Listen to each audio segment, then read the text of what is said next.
Para entender la actuación del Estado y su forma de manifestarnos, debemos comenzar pensando en la función del derecho administrativo. ¿Cuál es su objeto de estudio, los fines, los sujetos que intervienen o interactúan y la forma en que lo hace? Así, Gordillo nos enseña que Montesquieu, partiendo de la hipótesis de que todo hombre que tiene poder tiende a abusar de él, concibió su teoría de la separación de poderes.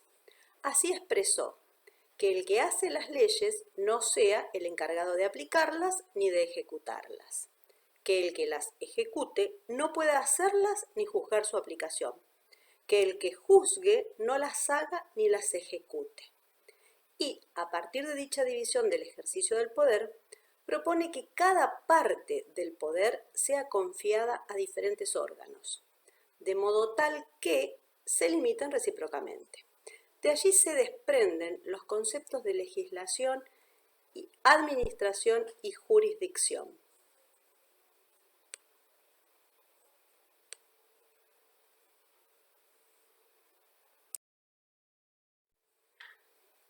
Se habla más de separación de funciones que de separación de poderes, ya que el poder es uno solo, pero se mantiene el principio de la finalidad del poder, que es coordinar el ejercicio del poder público y evitar que pueda ser fuente de despotismo o arbitrariedad. En la práctica, tal separación parece desdibujarse, ya que las funciones descriptas no terminan siendo ejercidas exclusivamente por cada uno de los órganos. Así podríamos decir quizás que la esencia de cada poder es mayoritariamente administración, legislación o jurisdicción, pero sin embargo en algunos puntos cada uno de ellos desarrolla actividades que corresponden conceptualmente a otro poder, pero respecto de los cuales se encuentran habilitados para hacerlo.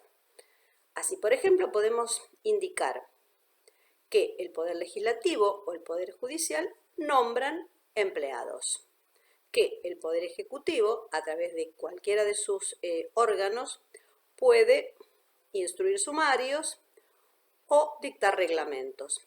En lo que aquí nos interesa, nos ocuparemos de analizar la función administrativa. Genéricamente se intentó definirla como la actividad que desarrolla el Poder Ejecutivo. Desde el punto de vista orgánico nos parece adecuada, pero vimos que también el Poder Legislativo y el Poder Judicial desarrollan actividades que en su esencia son administrativas. Alguna doctrina sostuvo que la actividad administrativa es la que resta luego de separar lo legislativo y lo jurisdiccional. Para ello deberíamos intentar una definición de las funciones legislativa y jurisdiccional a través de criterios orgánicos y criterios materiales unidos, en tanto que la función administrativa se lograría por vía de exclusión, es decir, por un criterio negativo. Así, por ejemplo, la función legislativa sería la producción de normas jurídicas realizadas por el Poder Legislativo. La función jurisdiccional sería la resolución con fuerza de verdad legal de una contienda, realizada por el Poder Judicial. En tanto que la función administrativa sería toda aquella actividad que realizan los órganos administrativos y a su vez la que realizan los órganos legislativo y jurisdiccional, excluido lo materialmente legislativo y jurisdiccional. Superado el escollo de la definición de la función administrativa, debemos avanzar en la cuestión referida a cómo se manifiesta esa actividad y la voluntad de concretarla. Aparece entonces la figura del órgano, que nos permite imputar a la entidad a la que el órgano integra la manifestación de esa voluntad o de esa omisión. Es decir, Estamos frente a una construcción jurídica que nos permite imputar a la entidad la voluntad del ser humano, que fue manifestada dentro de un marco determinado, propio del ente del cual el órgano forma parte.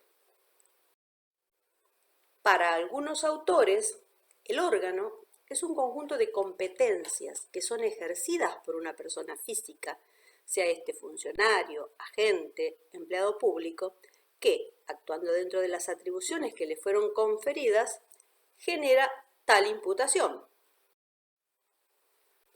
Se distingue el órgano jurídico, que sería el conjunto de competencias, del órgano físico, que es la persona llamada a ejercer tales competencias. El órgano en sí sería la suma de ambos, funciones individualizadas y persona que las ejerce. En definitiva, el órgano es el medio que nos permite imputar una acción o voluntad del ente del cual forma parte y con el que se confunde como integrante. Por ello, el órgano físico, al actuar como titular del órgano jurídico, expresa la voluntad de éste, que se considera voluntad estatal.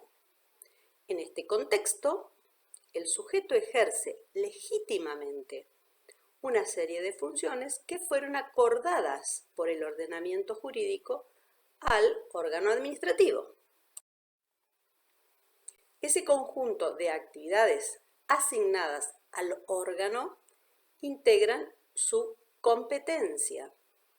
Respecto de la competencia, el diccionario de la Real Academia Española la define como el ámbito legal de atribuciones que corresponde a una entidad pública o a una autoridad judicial o administrativa.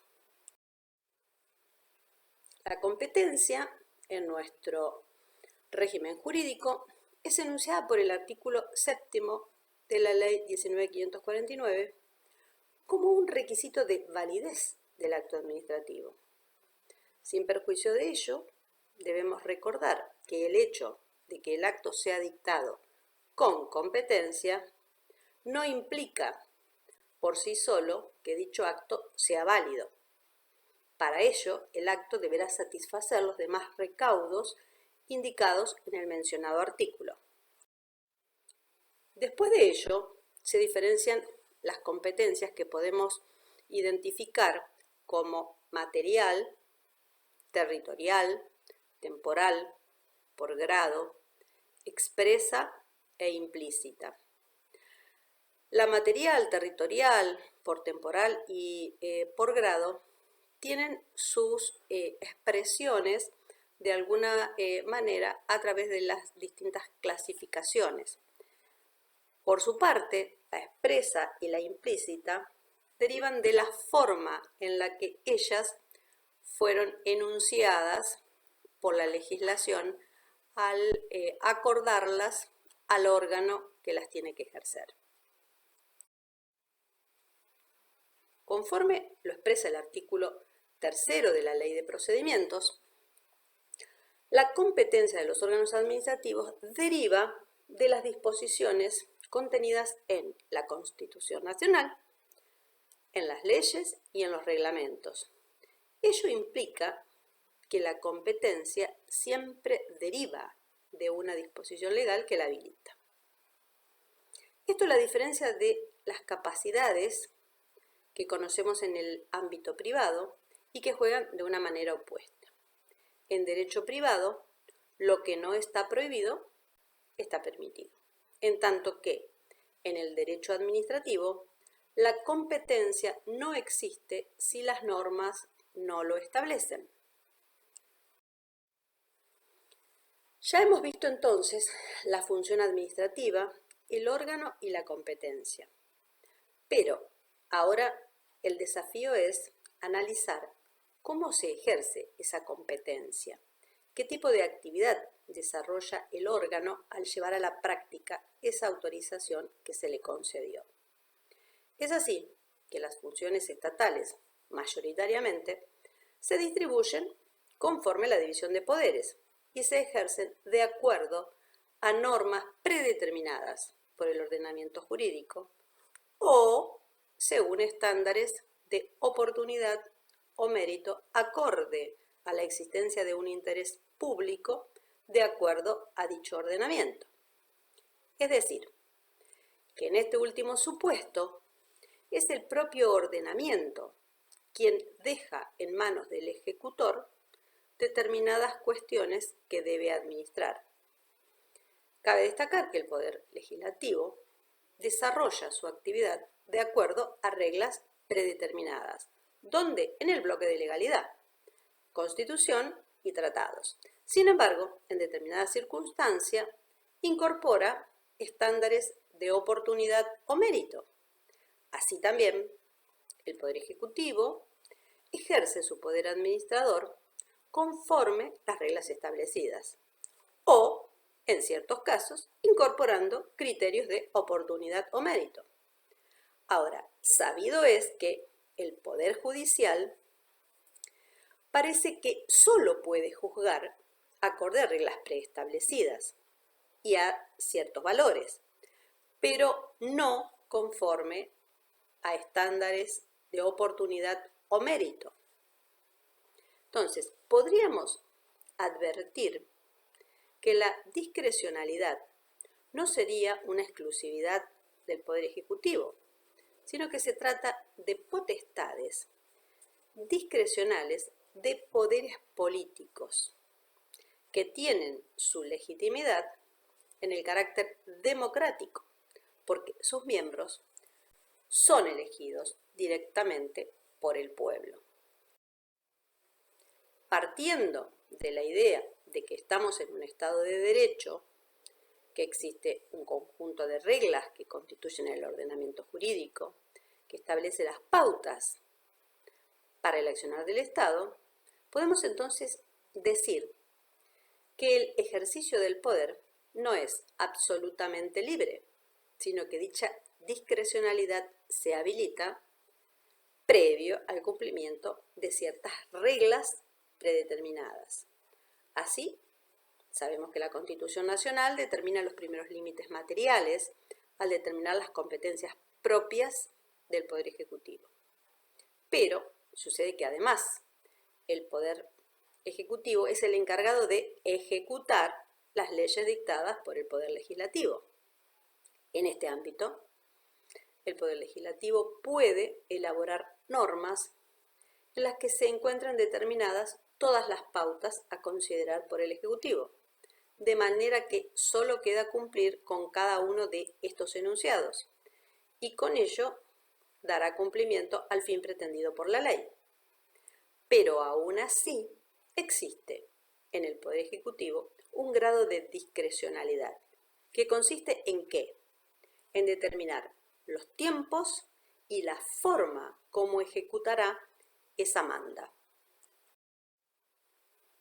En conclusión, siguiendo palabras de Balbín, así como no existen potestades enteramente discrecionales, es casi difícil hallar en el ordenamiento jurídico potestades íntegramente regladas.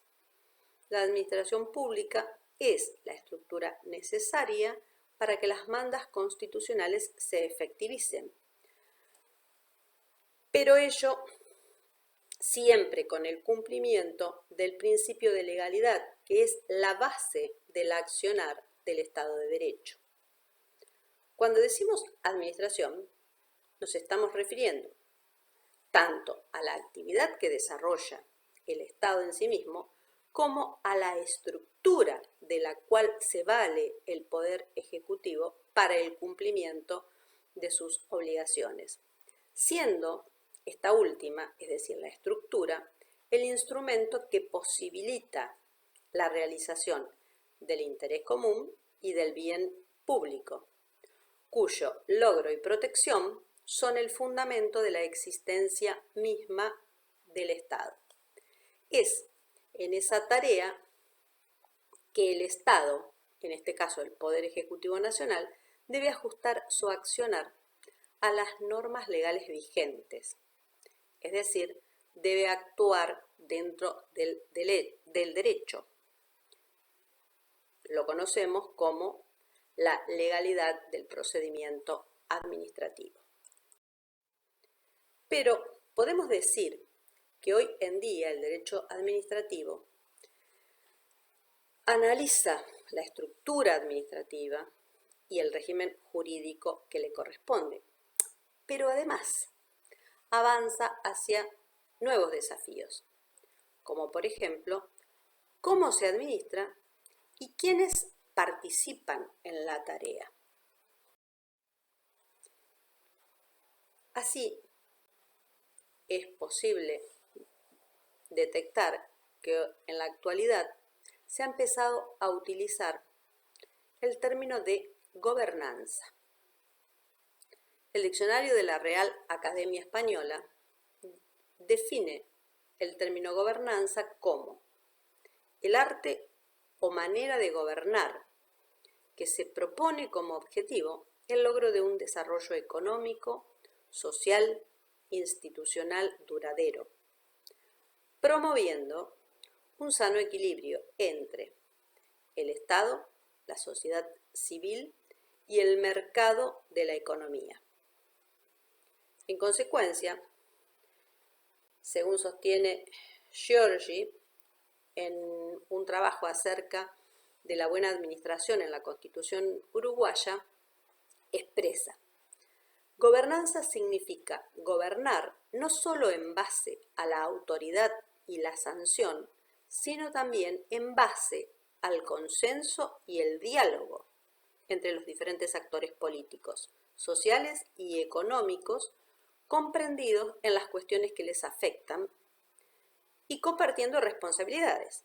La noción de gobernanza se asocia a las de buen gobierno y buena administración, aspirando a colocar en el centro del sistema a la persona y a sus derechos fundamentales. Así, el concepto de buena administración refiere a la adecuada elección de medios y de la oportunidad en la cual se ejercitan las competencias en relación al fin específico que queremos satisfacer. El concepto así expresado constituye una nota propia de la función administrativa, ya que ésta se debe cumplir de la forma más oportuna y más adecuada para lograr la obtención de los fines para cuyo logro existe la función pública. También, dentro de los desafíos, podemos incorporar el llamado gobierno electrónico, que desde el punto de vista de la organización implicaría una descentralización operativa. Para que ello pueda darse, el derecho debe acompañar desde lo normativo, facilitando y dando seguridad a la actuación y generando la regulación del procedimiento. Resulta evidente que las nuevas tecnologías de la información y de las comunicaciones posibilitan una gestión transparente y abren el camino a una más activa participación ciudadana.